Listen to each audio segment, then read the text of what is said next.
கேட்கிறவன் கேனைன்றதுனால எரும மாடு ஏரோப்ளேன் ஓட்டுதுன்னு சில பேர் கதையை கட்டி விட்டுக்கிட்டு இருக்கிறாங்க. நான் முதலமைச்சரானால் காவல்துறையை அனுப்பி ஈழத்தை மீட்டு கொடுப்பேன்னா இது அந்த மக்களை கேட்கறனா எவ்வளவு முட்டாளா நீங்க நினைக்கிறீங்க? இது எவ்வளவு பெரிய ஏமாற்று வேலை இது. காவல்துறைக்கு என்ன அதிகாரம் இருக்கு? முதல்ல நீ தமிழ் தேசியம் பேசுறதுனா கான்ஸ்டிடியூஷனை ஏற்றுக்கூடாது, எலெக்ஷன்ல நிற்கக்கூடாது. சில பேர் புறப்பட்டு இருக்கிறார் குடிப்பெருமையாம், சாதி பெருமை இல்லையா. இதெல்லாம் எவ்வளவு பெரிய அயோக்கியத்தனம் பாருங்க. இது என்ன அரசியல்? இதுதான் பாஜகவுக்கு துணை போகிற அரசியல், ஆர்எஸ்எஸ்க்கு துணை போகிற அரசியல். பாஜகவுக்கு தமிழ்நாட்டிலே பாஜக வளர்ந்தால் தமிழ்நாட்டிலே தீங்கு உருவாகாதா? மதத்தின் பெயரால் சாதியின் பெயரால் வன்முறைகள் தலை தூக்காதா? ஆணவ கொலைகள் பெருகாதா? அது ஆபத்தான கட்சியா இல்லையா? ஏன் அதை உங்களால் வரையறுத்து சொல்ல முடியவில்லை? தமிழ் தேசியம் பேசி தெலுங்கர்களுக்கு எதிரான வெறுப்பை தான் விதைக்கிறாங்க. திராவிடத்தால் தான் வீழ்ந்தோம், திராவிட அரசியலால் தான் வீழ்ந்தோம், வடுக வந்தேரிகளால் தான் வீழ்ந்தோம், அந்த வந்தேரிகளின் வாரிசுகள் தான் இவர்கள் எல்லாம் என்று திமுக தலைவர்களையும் அவர்களையும் நாங்கள் திமுகவுக்கு வக்காலத்து வாங்கவே இல்லை. நாங்கள் பேசுகிற அரசியலிலும் நீங்கள் அடிமடியில் கை வைக்கிறீர்கள். திமுகவுக்கு முட்டு கொடுக்கணும். முட்டு கொடுக்குற என்ன அர்த்தம் தெரியுமா? ஒன்று சாஞ்சி போகாமல் இருக்கிறது தான் முட்டு கொடுக்கணும்.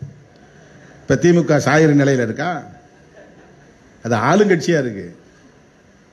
அதே அயோக்கியத்தனமான ஒரு உரையாடல் இல்லை. அந்த அவதூறே லாஜிக்கா இல்லையே. அது ஒரு லாஜிக் இருக்கணும்ல. ஒரு கட்சி பலவீனப்பட்டு அது சாஞ்சி விழ போற நிலைய ஒருத்த போய் இல்லை இல்லைன்னு தாக்கி பிடிச்சா அதுக்கு பேர் முட்டு கொடுக்கறது. ஒரு செவரு சாய போகுதுன்னா உடனே என்ன பண்ணுவான்? ரெண்டு தடியை கிடியை எடுத்துட்டு போய் வச்சு கல்ல வச்சு முட்டு கொடுப்பான், வீழ்ந்துடாமல் இருக்கிறது. எது வீழ போகிறதோ அது வீழாமல் இருக்க தடுப்பு நடவடிக்கையில் ஈடுபடுவதற்கு பெயர் தான் முட்டு கொடுத்தல். நாங்கள் எங்க கொள்கைக்காக போராடுகிறோம். 2 சீட்டு 3 சீட்டு இல்ல, அதை நாள முடியும்னு நீ ஏன் கவலைப்படுற? உனக்கு என்னப்பா கவலை? உனக்கு என்ன கவலை?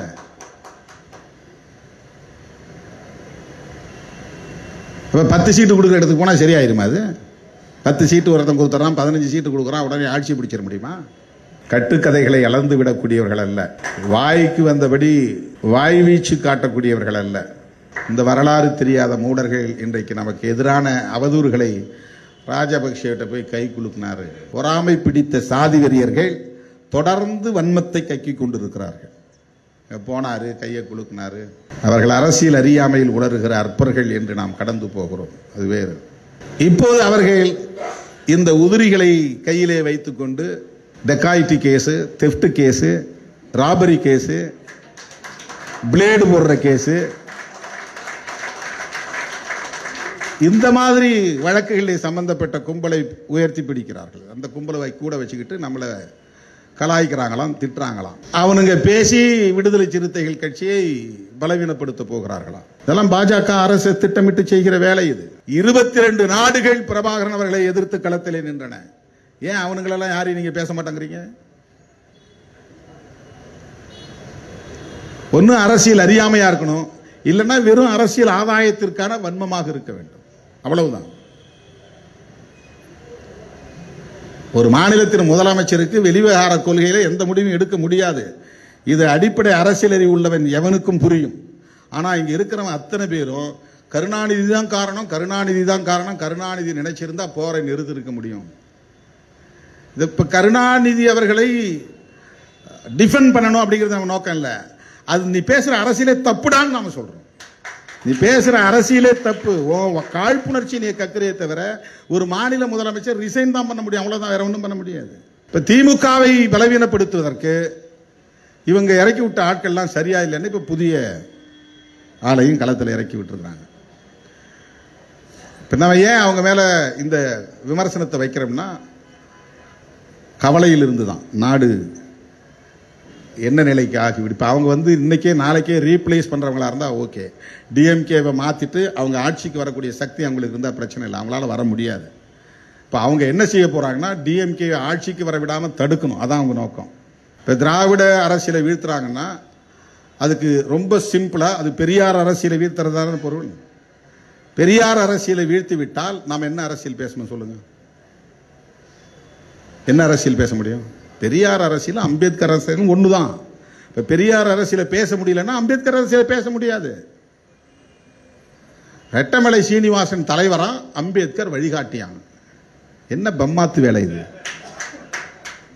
அப்போல்லாம் இப்போ கத்துறவன் எவனும் கண்ணு முழிச்சிருக்க மாட்டான், சிசுவாகவே பிறந்திருக்க மாட்டானோ, நம்மளை விமர்சனம் பண்ணுறவன் எவனும். இதுவே என்னன்னு அவங்களுக்கு தெரியாது. தாயகம், தேசியம், தன்னாட்சிங்கிற கோட்பாடுகளே அவங்களுக்கு புரியாது. நாம் செய்கிற அரசியல் எப்போது உன் எதிரி உன்னை கண்டு கொலை நடுங்குகிறானோ அப்போது உன் பாதை சரியாக இருக்கிறான் சொல்றான பிடல் காஸ்ட்ரோ. நீ போகிற பாதையில் உனக்கு ஒரு இடையூறும் இல்லையா, ஒரு தடையும் இல்லையா, நீ திரும்பி வந்து விடியே. அது நீ போக வேண்டிய பாதை இல்லை, யாரோ ஒருவன் போன பாதை. யாரோ ஒருத்தன் போயிருக்காண்டா, அந்த பாதையில போயிட்டு இருக்கா, அது தவறான பாதை. இங்க வாடா, நீ போகிற பாதையில் இடையூறு, தடை, ஏச்சு, பேச்சு, விமர்சனம் எல்லாம் இருக்கிறதா? போய்கொண்டே இருக்கு, மிகச்சரியான பாதையில் போய்கொண்டிருக்கிறாய். இப்போது கத்துவான், கதறுவான். பிஜேபி எதிர்த்தால் நீ கிறிஸ்தவ கைக்கூலி, இஸ்லாமிய கைக்கூலி. திமுகவை எதிர்த்தால் நீ RSS, பிஜேபி கைக்கூலி. தம்பி விஜய் அவர்களை எதிர்த்து நீ கேள்வி கேட்டாலே போதும், திமுக கைக்கூலி. இப்ப நாம் என்ன, எங்களை கைக்கூலி கைக்கூலி என்று பேசிக்கிட்டு இருக்கிற கூலிகளே, உங்களுக்கு கூலி கொடுத்தவன் எவன்? எங்களை பேச சொல்லி உங்களுக்கு கூலி கொடுத்தவன் எவன்? ஏன்னா அந்த பெட்டி வாங்கி வாங்கியே பழக்கப்பட்டவன், கூலி வாங்கி வாங்கியே பழக்கப்பட்டவன் இதையதான் பேசுவான். நீ எதை சொல்லு கூலி, உன்னை சிறுமைப்படுத்துவான். நீ தமிழ் தேசியம் என்றால் போலி தமிழ் தேசியர்கள். யாரு? கூலி திராவிடர்கள். இந்த கூலி திராவிடம் பேசுகிறது இது ஒரு கூட்டம் இருக்குது. அட்ரா, எதை பத்தியும் கவலைப்படாத. தலைவன் எனக்கு சொன்னது, அவர் இப்படி விமர்சிக்கிறார், இவர் இப்படி விமர்சிக்கிறாருன்னு. விமர்சனம் வெறும் சொற்கள் தானப்பா, நம்மளை காயப்படுத்தும் கற்கள் இல்லையேன்ட்டார். வைரக்கற்களை விட்டு விட்டு எரிந்தால் எடுப்போம், வெறுங்கற்களை விட்டு இருந்தால் தடுப்போம், அவ்வளவுதான். இதுக்கு போட்டு எதுக்கு அவன் பாட்டு பேசிட்டு போறான். ஹிட்லர் நமக்கு என்ன சொல்றான்? விமர்சனமும் ஒருவித பாராட்டு தாண்டா, யாரையோ ஒருத்தனை நீ பொறாமப்பட வச்சிருக்கீங்கிறான். எவன் உன்னைய பார்த்து அதிகமா விமர்சிக்கிறானோ அவன் தாண்டா உன்னை பார்த்து ரொம்ப பயப்படுறான்ட்டு. நம்ம ஆல்பர்ட் ஐன்ஸ்டீன் சொல்றான், உலகத்தில் எவராலும் சுமக்க முடியாத பெருங்கனவை நீ சுமர்ந்து நில், அதான்டா உலகத்தில் எல்லாவற்றையும் விட பெரிதுங்கிறான். அப்படி நீ எப்படிப்பட்ட கனவு? பன்னெடுங்காலமாக தாழ்த்தி வீழ்த்தப்பட்ட அடிமைப்பட்டு கிடக்கிற அன்னை தமிழ் சமூகத்தின் உரிமை மீட்சி விடுதலை என்கிற புனித கனவை சுமந்து நிற்கிற. இது உலகத்தில் எல்லாவற்றையும் விட பெருசு. இந்த அற்ப பதர்களா நமக்கு கால் தூசியோ போயாண்டு போய. இங்க இருக்கிற கூட்டத்துக்கு பல பேருக்கு பொழுது போகவில்லை, நமக்கு பொழுது போதவில்லை.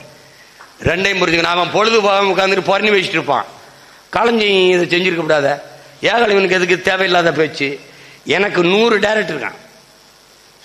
சீமான் அப்படி பேசிருக்கூடாது. சீமானுக்கு எதிர்க்கு திமுக தானே, எதுக்கு இதை பேசுறாப்பல? சீமான் சிவப்பு சட்டை போட்டிருக்கப்படாது, சீமா ஏன் கருப்பு கலர்ல இது பேண்ட் போட்டிருக்காப்ல, அங்க வேட்டி தான் கட்டி போயிருக்கணும். இவன் டேய் போடாங்கிட்டு. இப்ப நமக்கு என்ன பெருமை? ஏதோ பேசி பொழைச்சிட்டு போறான் பாவம். நம்மள பேசினா தான் அவனுக்கு 10 காசு பிச்சை போடுறான் 4 பேரு. அதுல இங்க ஒரு கொடுமை என்ன தெரியுமில? என்னைய பத்தி பேசுறத அவனுக்கு 10 பேர் கூட பார்க்க மாட்டான், ஆனா பாக்குற ஆள் யாரு? ஏன்னு தான். சும்மா விடமாட்டேன் சீமானை, இப்படி ஒரு தலைப்பை போட்டுறான். என்னடா சீமானை யார் அந்த நாயி? யாரு? அண்ணனை இதை விட மாட்டேங்கிறான்னு போய் தட்டி தட்டி தட்டி தட்டி பார்த்தோன்னே அவனுக்கு 3 லட்சம் போய் விழுந்துருது. அந்த நாய் காலையில ஒரு கட்டிங்க போட்டு உட்கார்ந்துக்கிட்டு, ஏய் சீமானை உன்னை தெரியாதா, நீ ஏன் அந்த விட அப்படி பேசினாய், அந்த இடத்தில் ஏன் இதை பேசுகிறாய், அவன் பேசிட்டு படுத்துக்குறான். மறுபடியும் போத தெரிஞ்சவன ஒரு குவார்டர் வாங்கி போட்டு மறுபடியும் பேசுவான். இவன் எங்கால அவனுக்கு உட்கார்ந்த இடத்துல காசை போட்டுக்கிட்டு இருக்கான். ஏய், குற்றம் குறை கூறுபவனை புறந்தல்ல கற்றுக்கொள்ளுங்கிற ஆபிரகாம் லிங்கன். ஏய் போடா அங்கிட்டு, போடா அங்கிட்டு, போடா அங்கிட்டு, போட உட்கார. என்னைய பேச வேண்டிய தேவை, என்னை எதிர்க்க வேண்டிய தேவை, உன்னை எதிர்க்க வேண்டிய தேவை அவனுக்கு இருக்கு, அவனை எதிர்க்க வேண்டிய தேவை உனக்கு இருக்கா? உன் கடமை என்ன? உன்னை எதிர்ப்பவன், ஏற்பவன், ஆதரிப்பவன், அருவருப்பவன் எல்லாருக்கும் சேர்த்து போராடுகிற பொறுப்பும் கடமையும் உனக்கு இருக்கு. இப்ப ஏன் நீ விஜய் யார் எதுக்குற? அவனுக்கு முன்னாடி போறவன் நண்பா நண்பி, எனக்கு தம்பி தங்க, அவனுக்கும் சேர்த்து தான் நான் அந்த வேலையை செஞ்சுக்கிட்டு இருக்கேன். குறிப்பா சொல்ல போனா என் தம்பி விஜய்க்கும் சேர்த்து தான் அந்த வேலையை செஞ்சுக்கிட்டு இருக்கேன். அவர் என்ன சொல்ல வராரு தெரியுமில்ல நமக்கு? அரசியல்ங்கிறது இவ்வளவு தாங்க அவ்வளவு தாங்கன்றல ஒரு ஒரு தனி விண்ணூர்தியில் போறது, ஒரு 3 கோடிக்கு இதுல வேலை ஏறது, என்ன எல்லாரும் நல்லா இருக்கீங்களா? ஒரு best news reader, costly news reader. 5 ஆண்டுகளில் தண்டவாளம் போடுகிறேன் என்று சொன்னார்களே, போட்டார்களா?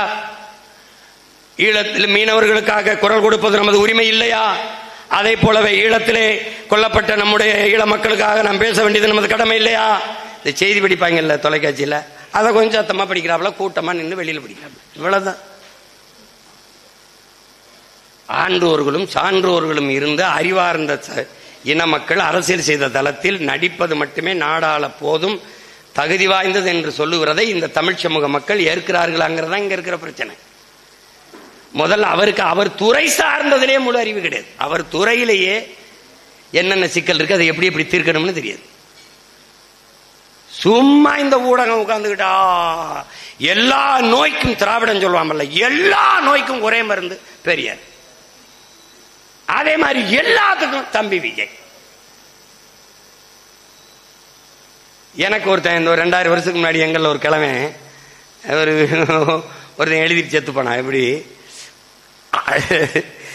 அதாவது அவனை என்ன பண்றதுன்னு தெரியல.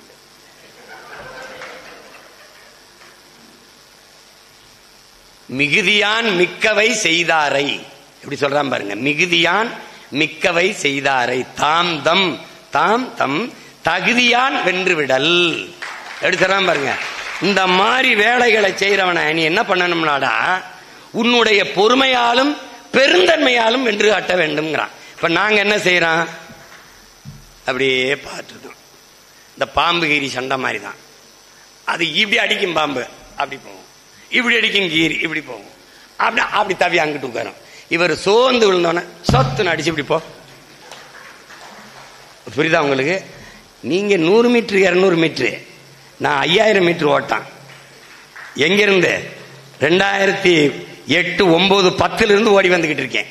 இப்ப நீங்க கடைசி லாஸ்ட் ரவுண்டுன்னு விசில் ஊதான் பாருங்க. நீங்க வேணா எழுதி வைங்க, உடன் இருந்தார்களே ஒரு வேலை இருக்க மாட்டா, உங்க அண்ணன் மட்டும் தான் ஓடிட்டு இருப்பேன். நீங்க வேணா பாருங்களேன். ஏன் அவன் எச்சி இலைச்சி நிப்பான், என்ன செய்யறதுன்னு அந்த இடத்துல ஓடுவான். ஒரே ஒரு மகன், பிரபாகரன் மகன் மட்டும் ஓடுவான். அந்த இடத்துல அவன் நிப்பான். நீங்க வேணா பாருங்க, ஒண்ணும் முடியாது. இவங்க பாட்டுக்கு ஏதாவது பேசிட்டு இருப்பாங்க. நீ எதை பத்தியும் கவலைப்படாம நீ போயிட்டே இருக்கணும். 2 கோட்பாடு தான் உனக்கு. எல்லாம் பெரியார், இங்க இரு. பெரியார் தான் படிக்க வச்சார், இங்க இரு. இல்ல என் தாத்தன் காமராஜ் தான் படிக்க வச்சார், என்னோட வா. சரிதானங்கய்யா? சரிதானே? மும்மொழி கொள்கை எவனோடு போ, இருமொழி கொள்கை அவனோடு போ. மொழி கொள்கை ஒரே மொழி தமிழ், என்னோட வா. சரிதானங்கய்யா? திராவிடம் அங்க நில்லு, தமிழன் என்று இங்க வா. நாங்கள் திராவிடர்கள் என்று எண்ணுகிறவன் எவனும் எனக்கு ஓட்டு போட்டுறாத, உன் ஓட்டு எனக்கு தீட்டு. இல்லை இல்லை, நாங்கள் தமிழர்கள், பிறப்பில் இருந்து இறப்பு வரை என் அடையாளம் தமிழன். நான் தமிழ் பேரினத்தின் மகன். 50,000 ஆண்டுகளுக்கு மூத்த நீண்ட நெடிய வரலாற்று பெருமை கொண்ட தமிழர் என்கிற தேசியனத்தின் மகன். தமிழர் என்று ஒரு இனம் உண்டு, தனித்தே அவருக்கு ஒரு குணம் உண்டு. அமிழ்தம் அவரது மொழியாம், அன்பம் அன்பே அவரது வழியாம் என்று எங்களுடைய தாத்தன் நாமக்கல் கவிஞர் ராமலிங்கம் பிள்ளை பாடியது போல என் தலைவன் வருகிறான். தமிழன் என்று ஒரு இனம் உண்டு, தனித்தே அவருக்கு ஒரு குணம் உண்டு. மானமும் வீரமும் அவருக்கு உயிர் என்று உலகிற்கு காட்டிய தலைவனின் பிள்ளைகள் நாங்கள். அறிவை கடன் கொடுத்த இனத்தின் மக்கள் உலகிற்கு. அப்படிப்பட்ட உலகில் முதல் மாந்தன் தமிழன். அவன் பேசிய முதல் மொழி தமிழ். இந்த பெருமை உனக்கு இருக்குமானால் என்னோட நில். இல்லை, நீ திராவிடன் என்று நினைக்கிறவன் அவனோடு நில். இந்த கோட்பாடு தான் இங்கே போர், இந்த கோட்பாடு தான் இங்கே சண்டை. திராவிடமும் தமிழ் தேசியம் கண்ணல்ல, திராவிடம் தமிழ் தேசியம் இரு கண்ணல்ல. தமிழ் தேசியத்தின் கொடிய புண் திராவிடம். இதை கவனிச்சு வச்சுக்கிட்டு நிக்கணும். தமிழர்களுக்கு இவர்களல்ல அடையாளங்கள். இதுவல்ல நம் அரசியல் வரலாறு. முதலாக என் தாய்மொழியை ஒருவன் குழிந்து ஆ என்று எழுத தொடங்கி அந்த முதல் எழுத்தில் தொடங்கியது என் இனத்தின் அரசியல் வரலாறு. ஓடுகிற நீரை தடுத்து பாசனத்திற்கு பயன்படுத்தி விட முடியும். அந்த இடத்தில் தொடங்கியது. ஒவ்வொரு காலகட்டத்திலும் இனத்தின் அரசியல் இருக்குது.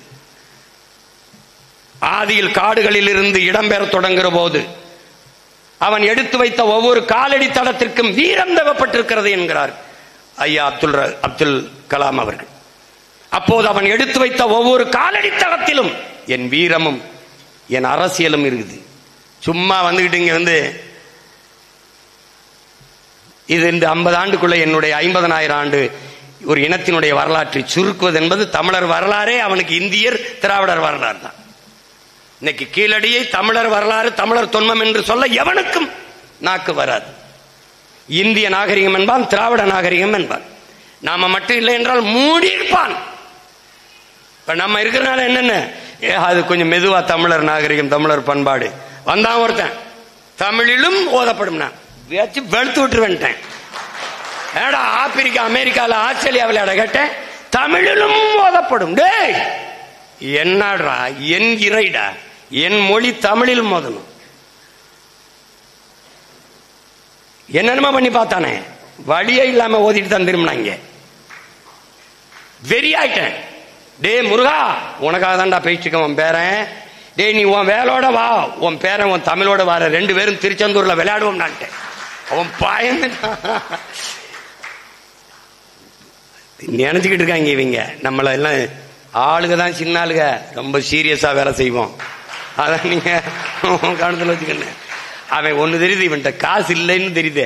அந்த காசு இல்லைன்னா டேய் ரத்தம் சிந்தியாவது நாங்க வேலை செஞ்சிருவோம். என் பிள்ளைகள்லாம் எப்படி கொடியேற்றுவான் தெரியுமா? நாம் தமிழர் கட்சி கொடி மாசத்துக்கு ஒரு தடவை ரத்தம் கொடுத்து 200 காசு எடுத்து கொடியேற்றினவன். ஆட்டோவை அடமான வச்சு கொடியேற்றினவன் என் பிள்ளை. கால் படாத போது ஒரு கட்டையை ஊண்டிக்கிட்டு கொடியை பிடிச்சிக்கிட்டு துண்டறிக்கையை கொடுத்துட்டு போனார் பாருங்க. அவருக்காக தான். ஒரு பெரியவர் வட மாவட்டத்தில் கூட்டம் நடக்கும் போது நடந்து வராரு. ஒரு பேருந்து நிறுத்தத்தில் இருக்கிற ஒரு பையன் கேட்கிறான், எங்க போறீங்க? சீமான் பேசுறாருன்னு இருக்காங்க.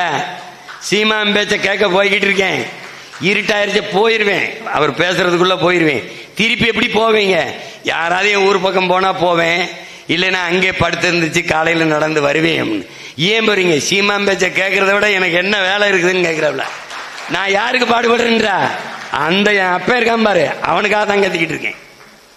என் புள்ள 2 தெருவில் இன்னும் இருக்கு வளைவெளியில பாரு.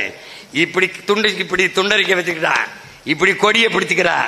அவ 2 துண்டறிக்கை வச்சுட்டு அக்காவும் தங்கச்சியும் வீதியில வராளுங்க. அந்த காட்சியை பார்த்த உடனே நான் செய்யற பணி இவளுக்கு தான் தெரிஞ்சிருச்சு. ஏறி அட்ராசியமானு வெறி வந்துருச்சு. நான் விட்டுட்டு போனாலும் என் பிள்ளைகள் விட்டுட்டு போகாது. நான் இந்த வரு நான் போயிடுறேன். ஒரு நாள் இந்த வயசுல இருக்க என் பிள்ளைகள் ஏறி பேசுவான். இந்த நாட்டில் எவனாவது அதுக்கு பதில் சொல்றா பார்ப்போம்.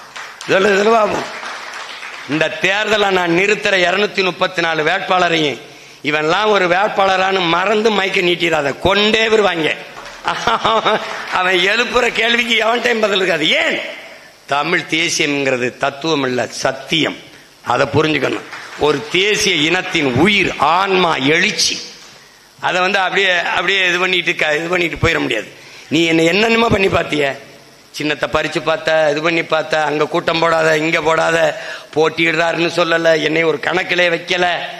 ஆனாலும் என் மக்கள் என்னை ஆதரிச்சு 3வது பெரிய கட்சியா தூக்குனாம. அப்ப அவன் என்ன சொல்றான்? மானமிக்க தமிழ் மக்கள் எல்லோரும் மாண்டு போகவில்லை மகனே, நீ போ, முன்னேறி போன்னு எனக்கு சொல்றான்.